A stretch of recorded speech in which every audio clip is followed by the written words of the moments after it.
Hey, we are live on Facebook, YouTube, and on cbc.ca/NL, and I'm joined by Jason Piercey. What's up? So Jason is a real estate agent, and he has been for 8 years here in the metro area. You may know him from the show, The Ask Jason Show, and he takes a lot of questions. If you're just joining us on Facebook right now, we are going to be taking your questions live, and the topic today is the real estate market. Is this a seller's market? Is this a buyer's market? If you've been taking a drive around the metro area, you'll notice that there have been tons and tons of new real estate signs popping up because it is springtime. I'm sure you've been busy. And you can follow us along, as I said, on YouTube, but make sure that you get your questions in on our Facebook page, and I am keeping an eye on it here. So, first of all, we always talk about buyer's market, Yes. seller's market. Yes. If what I'm reading is correct, it seems like this is the time to buy. Yes. So before we talk about that, I want to get into a little bit about what those terms mean. So there are technical definitions that sometimes people take colloquially, and it makes you sort of misinterpret what it means. So a balance, it refers to an absorption rate. So like if everything that is currently on the market stays on the market, no new people put their houses up for sale, and everybody continues to buy at the exact same rate, how long will it take for all of the houses to be gone? And that number of months determines whether it's a buyer's market or a seller's market. Less than 5, seller's market. More than 5, buyer's market. That's it. So we shouldn't read in too much. Well, I mean, it does mean that buyers have more power because it's a supply and demand thing. There is more supply than there is demand. So if you want to buy something, now is a very good time because they have less people to choose from. You know what I mean? Sellers have, the people aren't lining up to knock down doors not for every property. There's a bunch of sub-markets. So the absorption rate for entry-level homes versus 2 apartment homes versus $1 million super luxury stuff. Like they're all different.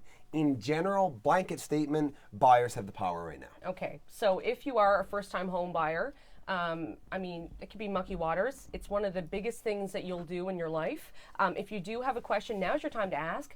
Of course, advice is free. Make sure you get your comment in on our Facebook page, and I'll be keeping an eye out there. So anything you want to ask Jason, we'll throw at him, but we do already have some questions that we got already from Twitter and Facebook. So if you have any advice for people who, say you have a young couple, they have very little knowledge about the housing market, and they want to buy their first home, what are some tips that you can give them? This is actually really interesting because I legitimately had this conversation with somebody just last night. But before I answer it, I actually want to share this live stream onto my own page. Because the digital age. Yeah, because there are some people there, and it's just going to be like simply, I don't know if you watch this. Watch me! Exclamation point. Send. See? No, not needed. Me. Sorry. What advice do I have for first-time home buyers right now? Breaking into the market right now in the St. John's area. In order to really answer it in a way that makes the most sense, I kind of need to know a little bit more about what they want. So, for instance, the people that I met last night, they're interested in a 2-unit home. Right? But they keep hearing buyer's market, buyer's market, buyer's market. They want to spend no more than $250,000. They're looking at houses that are $280,000 because they hear buyer's market and they think that means that they have the power and they can beat people up. That's true. If your house is listed for $600, I have more power now than if your house is listed for $200 and it's a 2-unit home. Each market, each sub-demographic has its own strengths and weaknesses.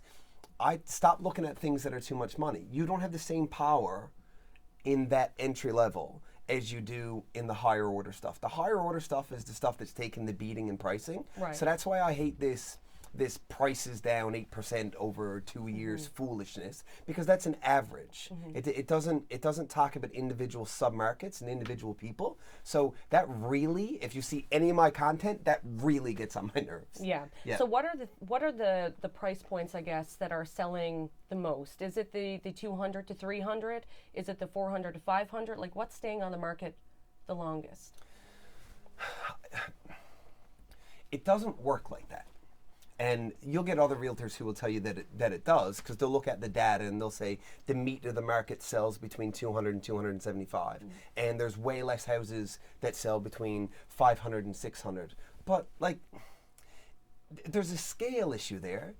Of course there are. There are less people who have $200,000 a year salaries than there are people with $50,000 a year salaries. So I don't like taking that little bit of data and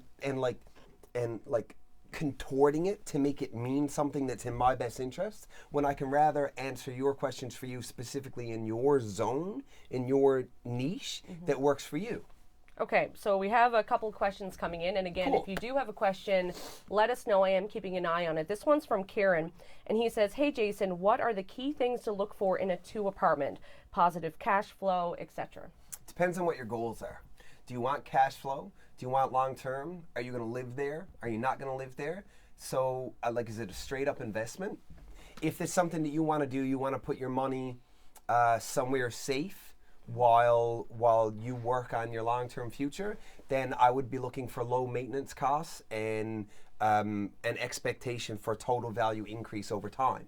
But if your intention there is to live in the basement, let upstairs pay for your total costs or almost your total costs, then I would be looking at something where the lower unit takes away the smallest amount of the upper unit so you can maximize the rent that's upstairs. Right. Now you can live rent free. Right. And you look for location. If you're a straight up investor and you only want cash flow positive investment, then if you can stomach it, I'd be looking at renting stuff out room for room right next to the university. Buy a 2-bedroom house that's got 6 rooms in it. Charge $600 a head for heat and light included. If you don't mind. If you don't mind the hassle, but right. It's hard work, and that's why people don't do these things, because it's hard. So say, going back to the first-time home buyer, say if you're trying to break into the market, you're the first-time home buyer, you don't have a whole lot of cash. Would you suggest getting a 2-apartment house and getting some of that rental income, or is it a lot to take on? It's a very personal decision, and it's based on what your goals are individually. But I think everybody should be investing into the future, into the long term, and owning a rental property is like the easiest way to do that, especially if it's your first house. Because it's no secret, the wealthiest people in the world own a bunch of property. But how much trouble is it for the average person if you're getting a house, let's say it's $300,000, both units are okay, they don't need a whole lot of work. Like, how much time and how much money, if you could, help people out there, are you thinking about putting into that? Like, how much would that take away from your day-to-day life? Well, if the place that you bought, if your intention is to buy something, put a bit of work into it, increase the value over time, that's a different story. But let's say that you are buying a rental property and you're going to move into one unit, rent out the other one. The place is in good condition now. Yeah, when I almost said words I shouldn't say. When stuff goes wrong, you are on the hook to fix it, yeah. But instead of renting and paying somebody $1,000 a month for however many years and burning that money, now that money goes back into your own pocket. So when you invest it back into your property, you're taking it from this pocket, which is yours, and putting it in this pocket, which is still yours, not somebody else's. It's just a better thing to do for your future and for the rest of your life. So, Karen, this question? Karen, yep.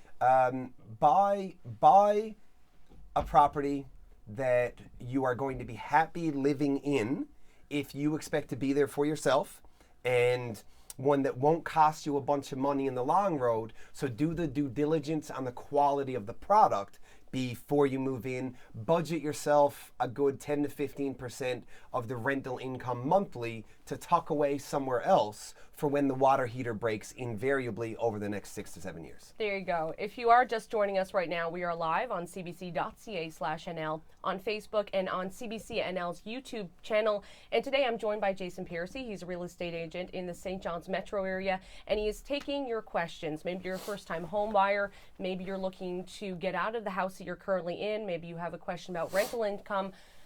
Ask us the questions on Facebook. I'll give them to Jason. We have another one from Jillian Slade. She says, "Hey Jason, can you tell us more about the purchase plus improvement option and how that works and who it might benefit?" And I don't know what that is. Okay, so I'll explain what it is. But before I do, this is sort of weird because I have the stream open here, and I'm realizing that this is a much less flattering sweater than I thought it was when I put it on. You know what? TV, it's so weird, even right? on Facebook. Yeah. Thanks for zooming in, bro. Yeah, so purchase plus improvements, basically, Jillian, right? Yep. So Jillian, if you want to buy a property, if you watch Property Brothers all the time, and you're like, I want to buy this rundown place, and I want to put a bunch of money in it, so it's just as nice as this sexy place that they showed me at the beginning of the show. Cool before and after pictures. Exactly, that I couldn't afford. So that's what you're looking at. So purchase plus improvements is a financing product that your financial institution, whether you go to a bank or a broker or whoever, that they're going to make available to you. So you get to purchase a property, and then they'll grant you extra funds on top of the purchase price up to a certain percentage that you're allowed to reinvest back into the property, because the expectation is that after that work is done, the property's value has increased enough that the bank is not over leveraged on what they lent you for your house. Gotcha. Second part of the question, who's it good for? How that works and who it might benefit.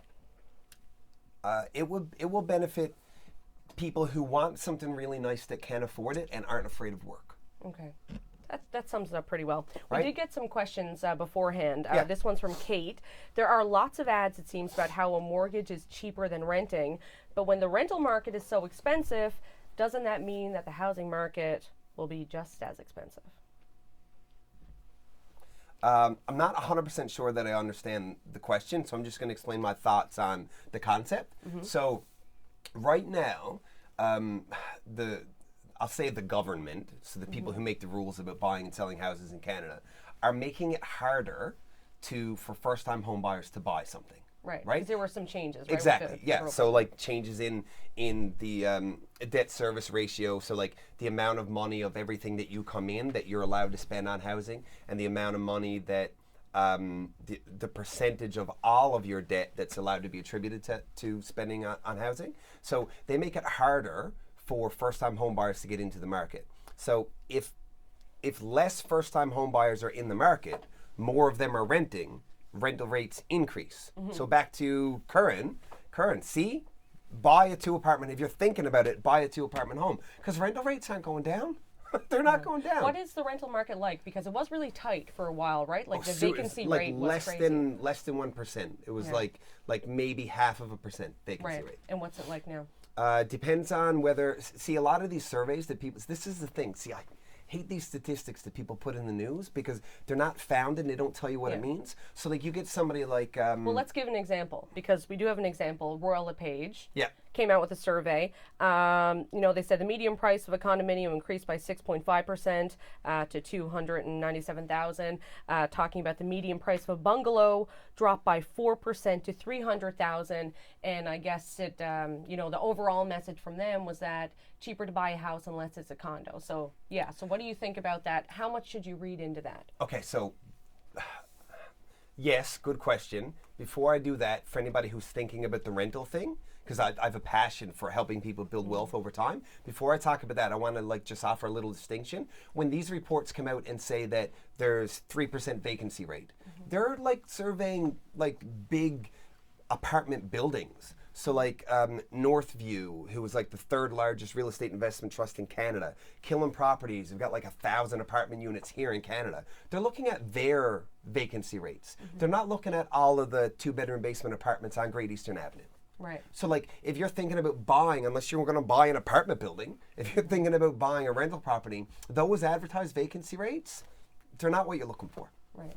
So yes, the condo thing. I think that average pricing, median pricing, mode, all that stuff is a terrible means of central tendency. You can't measure central tendency that way. So median is just the one that's in the middle. What is it like? That doesn't mean anything. So you could literally, if there's 10 units, and what did you say the median on condos was? Median 297,800. That's an increase by 6.5%. Yeah, okay, so let's call that 300,000. Yeah. Right? So that means, let's do the math here. That means if I have 10 condos, and 5 of them are $100,000, and 5 of them are $500,000, right. the median is 300. That tells me nothing. Right. So I don't trust that data. The data you want to trust is from a real estate professional who understands what they're doing and is on your side and is working in your best interest. Okay. So So Yeah. you're saying don't read in too much because you're not going into the deep dive. But we have a couple more questions, so Yeah, we'll move let's right go. on. This one is from Rosanna Penton. She says, what can a home seller do to increase the chances of sale for a higher end $400,000 to $600,000 home? So you're looking to sell your home. Marketing. That's Okay. all of it. Really good marketing. What do you mean? Better pictures? Should you Distribution. Like, for instance, a lot of realtors, and I don't know how many of them are watching, they're not going to be happy about this, but a lot of realtors who built their career over the last 10 to 15 years and who are now struggling is because signs on the lawn and ads in the paper and that stuff just doesn't work anymore. People don't sit out on the back step on Sunday morning, read the home buyer's guide and sip Tetley with Nan looking at what they're going to go look at when it's time to go to open houses anymore. That's why some of the marketing stuff that I'm doing is making more sense because I'm putting it here, right here. Like even you're doing it. CBC, like the biggest broadcasting corporation in Canada, we're having a conversation with people one-on-one right now Live, yeah. here, right? Like, what would this be an article that we put in the paper? So you don't think that you should go to renovation. So if it's step one, you're saying up your marketing. What if that doesn't work? What's your step two? You didn't do the marketing right. So you're saying that any house should be able to sell. Yeah. Unless you're unrealistic in your expectations. Like you're Right. saying that upper $400,000 to $600,000 range. Well, there is a distinct possibility. What's her name? It's Penton? Rosanna? yeah, Rosanna Penton. Rosanna, there's a distinct possibility that your expectations are inaccurate. And that is a little bit sad, and I'm sorry if it's true. Whatever situation you were in personally, the fact of the matter is the market is this living, breathing thing who tells you what your property is worth. It's not up to you and it's not up to me. The market says that, and the market doesn't care what you think. So say if you love watching these home reno shows, talking about Property Brothers, and you see them, flipping these houses, and they Yep. went from they so can sell a house for glamorous. $200,000, now they can sell it for $600,000. That's a Yeah. stretch, but you know what I mean. Should you do that? Should you put the time and the money and the effort into renovating your house To sell it? Yeah. No. No. Okay. Not We have right another question. This one's from Rosalind Piercey. Any relation? Mom? No, not mom. She says, trying to sell our home privately, but there's not much movement. Do you see the market activity improving at all? She says it appears to be a buyer's market. It is a buyer's market. Same answer. Marketing. Okay. Private sales will work. Rosalind? Rosalind. Yeah. Rosalind. How does she spell Piercy? I'm curious. Same P-I-E-R. Yeah, same as me. I'm from Trinity Bay, Ross. Norman's Cove.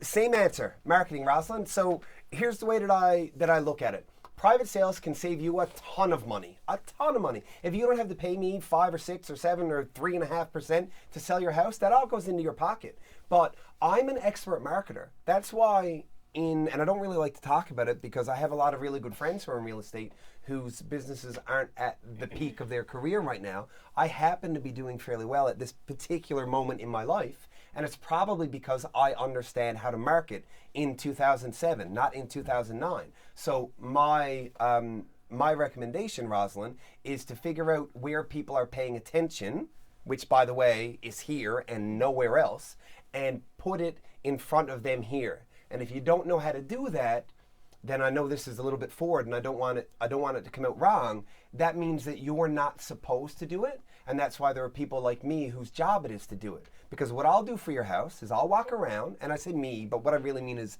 any real estate professional. Mm-hmm.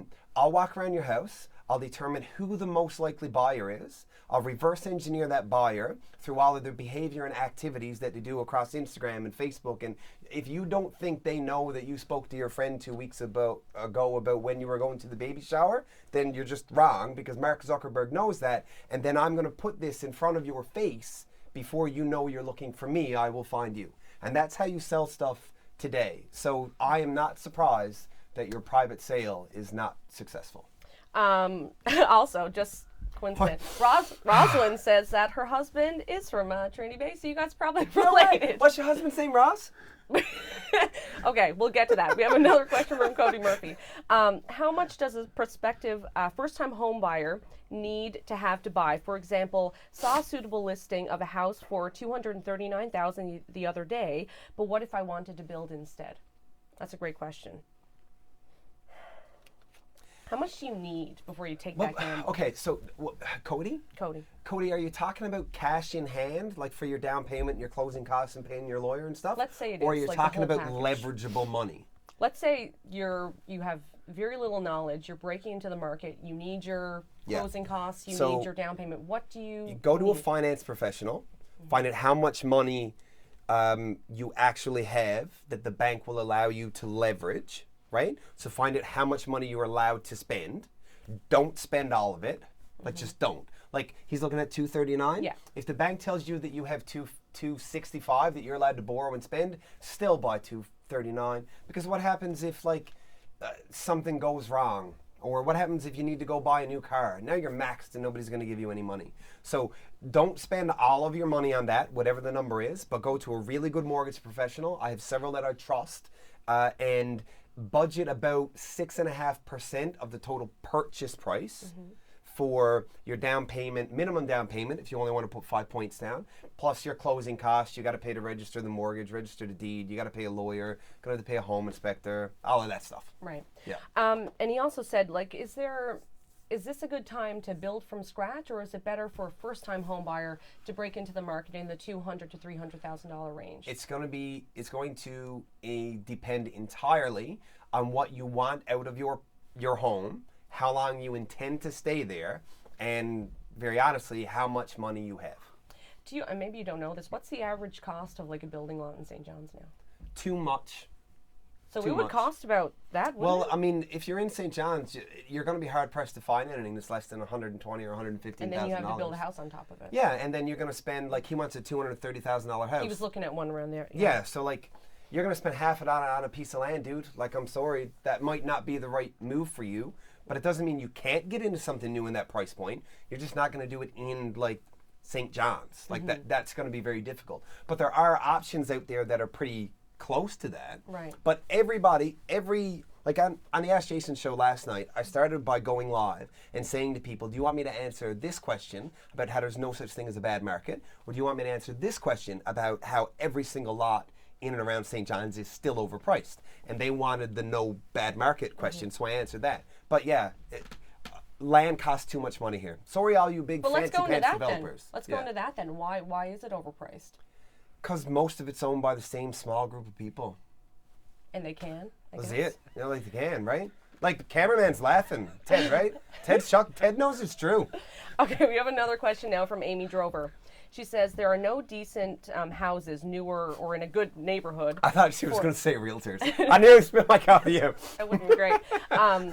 For 239 in St. John's, we are moving back home soon, and I'm dreading looking for a house. So not a question, but a comment. And that's, I guess you hear some of those fears a lot. People trying to break into the market. My definition of decent and Amy's definition of decent are probably very different, because she could be coming from somewhere where she thought Newfoundland was the Newfoundland she left, right? So she thought $240,000 was a lot of money in Newfoundland. Maybe. I'm not saying that's the case, Amy. But what is decent for you depends on what you want to happen. Like, what are you trying to accomplish here? You're not going to, well, she was just saying newer or a good, you're not going to get a new house for the most part for $240,000. Well, why does your house have to be new? Well, I don't know. Right? Like, why does it, right? Like, you don't need a new house, Amy. Like, maybe you really love character. Maybe you actually want trees on your lawn. There's no trees in your new house. Trust me, I do a lot of new home construction. So maybe new isn't what you actually need. Maybe you need, like Gillian Slade said, maybe you want to do something with a purchase plus improvements. So now you get your Property Brothers experience and you buy something for $215,000. You put 10% of that value back down into it. Now you got a $265,000 house that cost you less than that because you did a really good job on your reno. Yeah. What are some of the biggest flubs that you see for people buying a home? You speak to them after they go through the process of buying and selling, and you go, oh, if you had only just spoken to someone. So this is why the Ask Jason show exists, because I got sick of being at social gatherings or like functions, parties. You think that all I did was like be out drinking and stuff. Not the case. Mom, you what? Mom? But I just got really sick of people telling me their stories, because just like everything you do, anytime you go somewhere, they're like, oh yeah, I know you. How's work? Like, what do you do? What's it like? People always want to talk about real estate when I run into them. And I just got sick of people telling stories about really crap decisions that they made because they didn't know better. So I figured I'll start the Ask Jason show. I'll give away all of the best bits of stuff that I can, and maybe some people's lives will get better because of it. And so far, it seems to be working. I made it to CBC, Mom. And yeah, so I got on a tangent. What's the question? So what are the things that people tell you at these parties that they did, and you said, "Oh, I shouldn't have done that." Spent too much money. Left money on the table when they sold. Wasted time that they didn't need to waste because they went about the process the wrong way.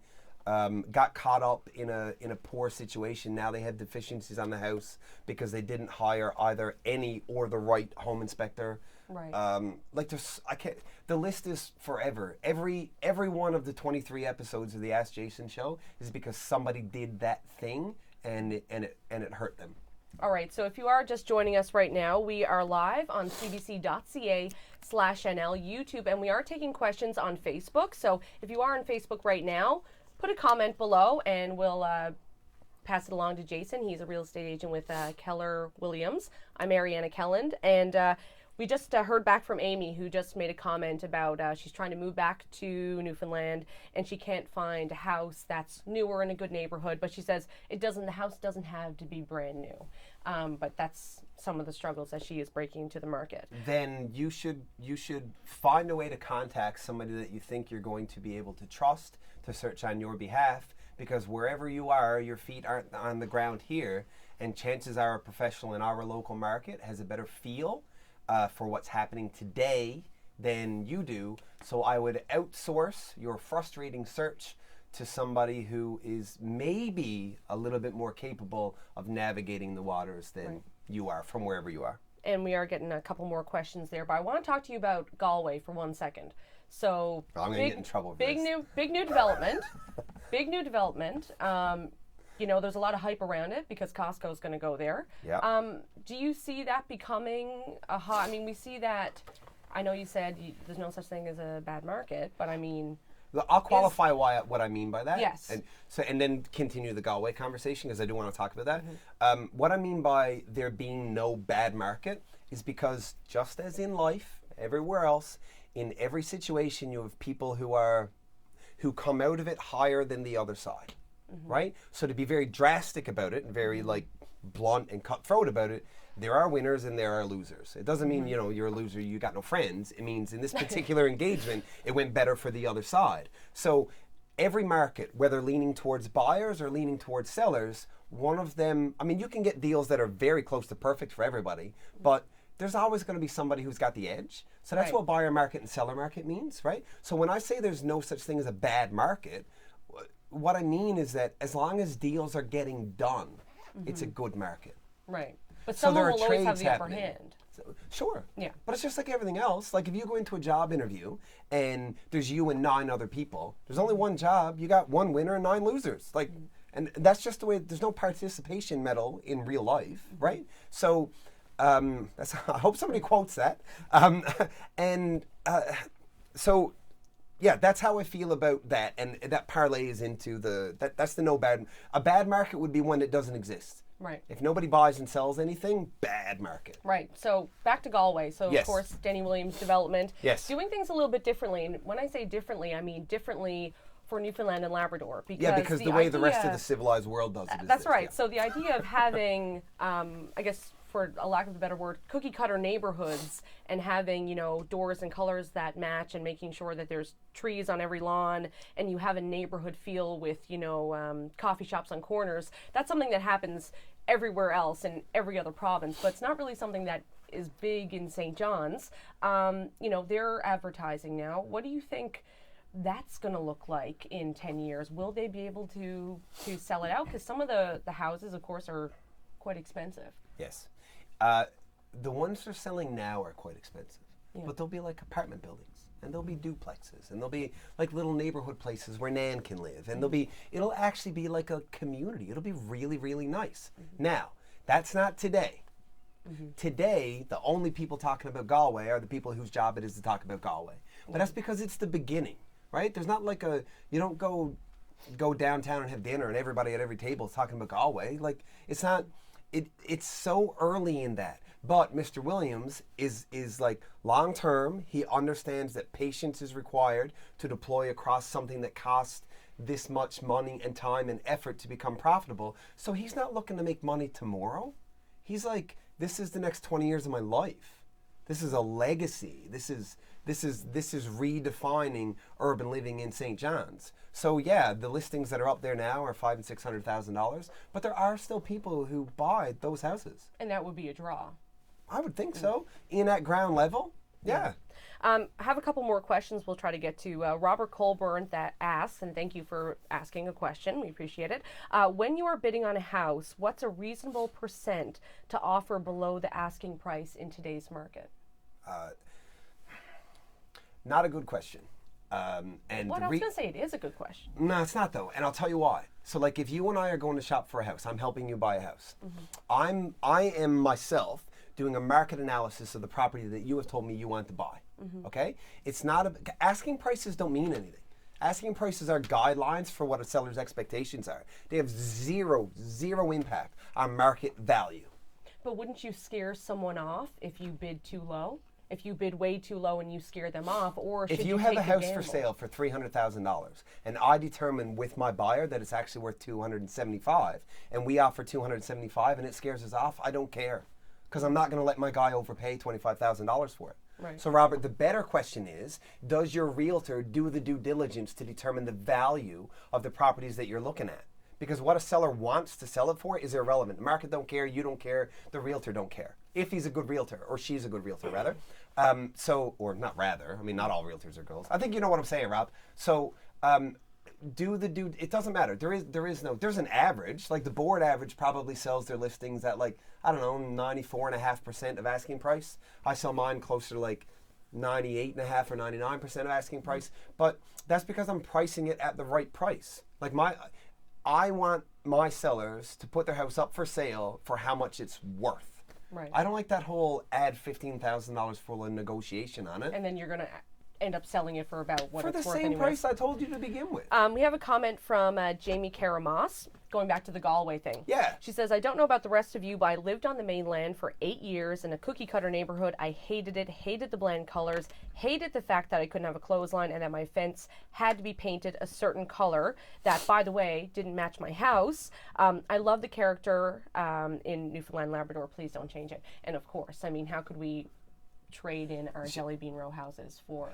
But I mean, clearly we're not going to, right? Yeah. So she is where? Do you know? Did she say? just on the mainland. On the mainland. Okay, so And that's if a very she's- fair comment. Yeah, absolutely it is. But when you Google St. John's and look at all of the images, you don't see subdivisions. Yeah. Like you see the historic stuff, you see the Jelly Bean Row, you see these scenic things. We're not going to go downtown and tear all the stuff down, my love.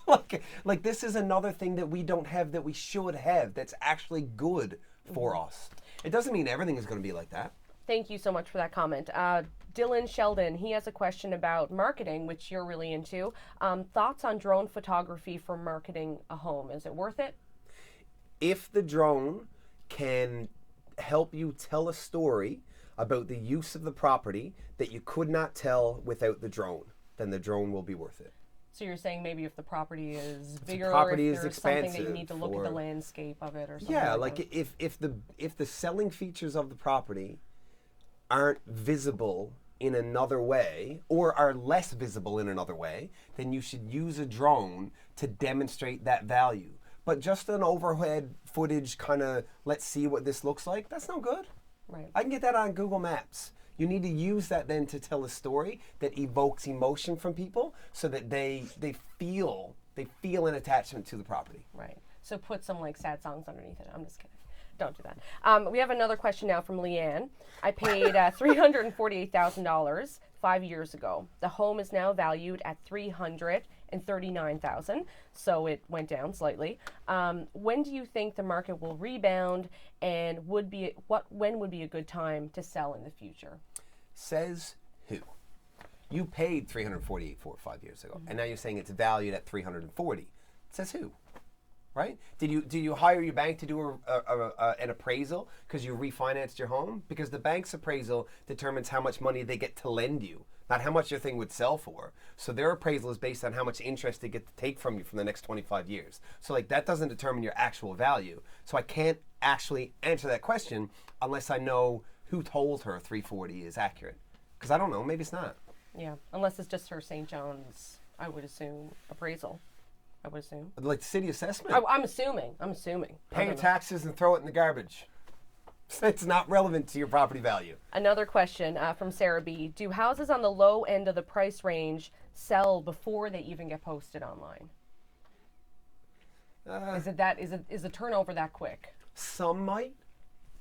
Some might, but if that happens, like it's probably a coincidence. Like I might have somebody who wants to sell their place that's $250,000 and I might have a buyer who wants to spend $250,000 and coincidentally they line up. But that's me with my eyes open, my ear to the ground and getting a feel for everything that's happening in the market. That's not typical. It does happen, but it's not typical. Okay. If you are just joining us, we're going to keep this going for, say, another 10 to 15 minutes. I got all day. If we cut it out, it's going to be her fault. I don't. He does. So if you are just joining us, I'm Ariana Kelland. This is Jason Piercey, and today he is going to take your questions. If you want advice, buying, selling, renting, let him know, and we'll try to answer all the questions that we do get. But Jason, I want to talk about very quickly, you want to upgrade your house. Say you've been in a house in the $200,000 to $300,000 range. You have a couple kids. You want to get out of that house. What's your suggestion? Should you sell your first home? Should you keep it as rental income? What's your advice there? Okay, I like this question because I think right now, people who are in the position to be able to leverage their finances to maintain both properties for at least a short period of time have so much power. So if you're currently in an entry-level home, and this is a great coincidence. I did a video on this just the other day. If you're currently in an entry-level home and you want to move up, what you're moving up into is a different segment of our real estate market, and that segment is heavier into a buyer's market than the entry-level one. So what that means is as a buyer, you have more power in negotiating in the segment that you're moving up into. However, if you make your agreement of purchase and sale, so your offer to buy that higher level property, subject to the sale of the one below, you're losing your leverage, right?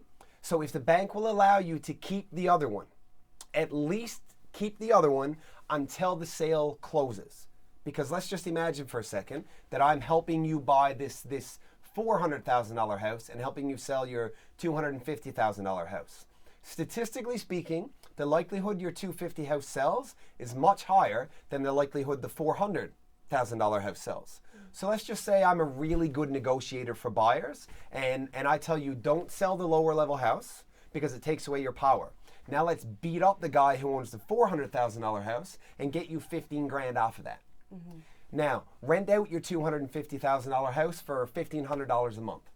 10 months of vacancy have to go by before you lost the money you gained in negotiating on the other one. So you're saying don't worry, don't freak out if... Don't worry and don't freak out if you're dealing with someone that you can trust, right? Okay. So like that's not for everybody. Like it takes guts to make that kind of a move. But the money, right now, money is made in real estate when you buy something, not when you sell something. Right. So why would you throw away the opportunity to make money in buying something by like tossing that leverage out the window? When you already have equity in it anyways, right? At that point, Yeah. likely if you Rent had it it for out. a couple of years. And talking about the rental market, say if you want to get into the rental game and you want to have a couple of rental properties, what advice can you give people like that? Because it is, you do have the leverage now. If you want to get into that market, maybe now's the time. Yeah. Advice for people who want to get into the rental market. Understand the financing part, like really, really well up front, and understand that the government makes it hard because it's the easiest way for you to get rich. So all of these governing bodies make it hard to do that. So like let's say a first-time home buyer can buy a property with 5% down. Right. Okay, their first house. And you might get away with buying a second house for 5% down if you got a creative mortgage guy and you can create an argument that you're moving up into this second one from your first one. But if your first one was a 2-apartment home and your second one is a 2-apartment home, somebody's going to clue in that you're starting an investment train. Now they're going to want 20% down on it. So get a strategy behind you for the long term on how to put it together. The first thing you need to do is consult with somebody who specializes in this kind of stuff. And there's a few realtors out there that are very, very good at it. Okay. And you can trust them. Consult with somebody to put a game plan in place. Have a team of individuals, a network that you can rely on, a really good mortgage person, a really good realtor, possibly, depending on how big a scale you want to go, a really good property manager, so that you understand the way that game works, because it can be very lucrative, or it can bankrupt you. Yeah. So we're going to wrap this up in a couple of minutes. So if you do have a question, make sure you get it in now. But I want to ask you about some of the communities outside of St. John's. And we've seen a lot of growth, obviously in Paradise, but a lot of growth in Torbay and Flat Rock as well. Yeah. Is it cheaper to, say, if you work in St. John's, but you're having trouble finding a house in St. John's? Is there any real difference between the market in some of these communities? It's simultaneously cheaper and more expensive depending on what you're looking at. So like if you go to a place like Torbay, the majority, not all of Torbay, but a good portion of Torbay has a minimum lot size of like 3/4 of an acre. And all of those lots are serviced by a drilled well and a septic system, right? Whereas if I go to a minimum lot size in St. John, say on average, sorry, little spike in your audio there, Ted. On average, say 50 by 100, that's already serviced with water and sewer.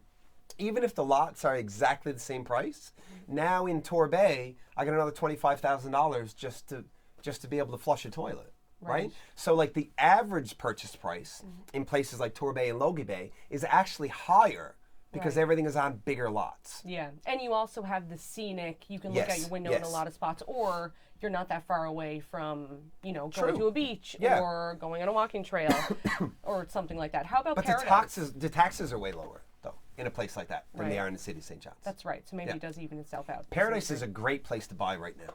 Okay. A great place to buy because they've got one of the heaviest buyers markets. There's a lot of inventory in Paradise. So Paradise is a good, if you're looking to buy and you like Paradise. Because they built up so quick, I would assume. Is that why? Maybe. I'm not going to speculate why it happened. I'm going to give good advice into how to abuse it in your own best interest. Yeah. I think that's more relevant. And we have one more question, and this is from Larissa, and we have talked about this quite a bit, but it's a good way to come full circle and wrap it up. What's the market like right now for buying? And I want you to just give your best advice. You're going on the market to buy. What are the 5 or 4 things that you should know? If you're buying, what are the 4 or 5 things that you should know? You should know that money has historically never been cheaper. Go to a really good broker or a really good bank that you really trust, and have your head around what your long-term and short-term goals are so that you can reverse engineer the perfect property for you. Find a realtor to help you with the negotiation. Because here's the little secret that realtors aren't going to like. All of our value used to be in being the gatekeepers of information. We had all of the listings. You needed to call us to get access to the properties. Now you got this. You don't need us to find stuff anymore. Now you need us to guide you through the process and negotiate on your behalf and be actual professionals, not people who have information that you don't have. So find somebody who's capable of doing that.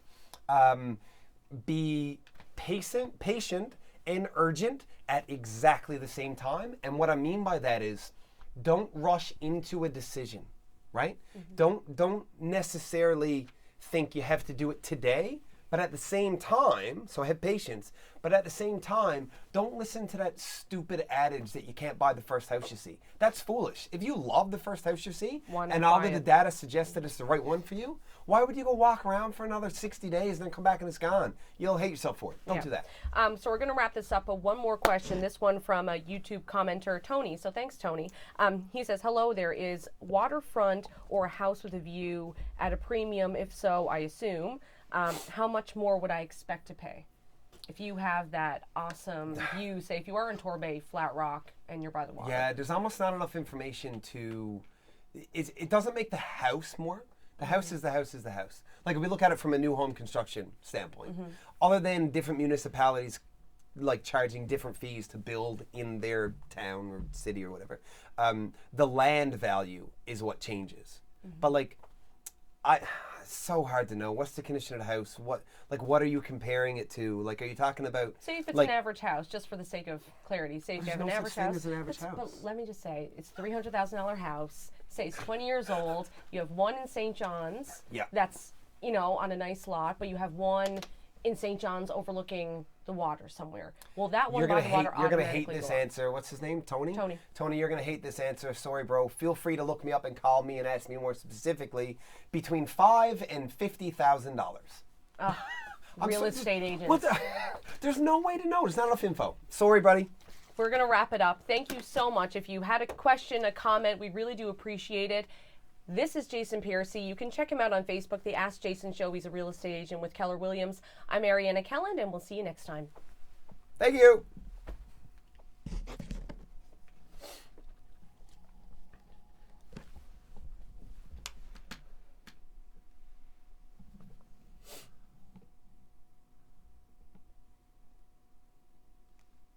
This video has ended. Okay, and I just got to make sure YouTube. We're off now, right? I think so. Yeah.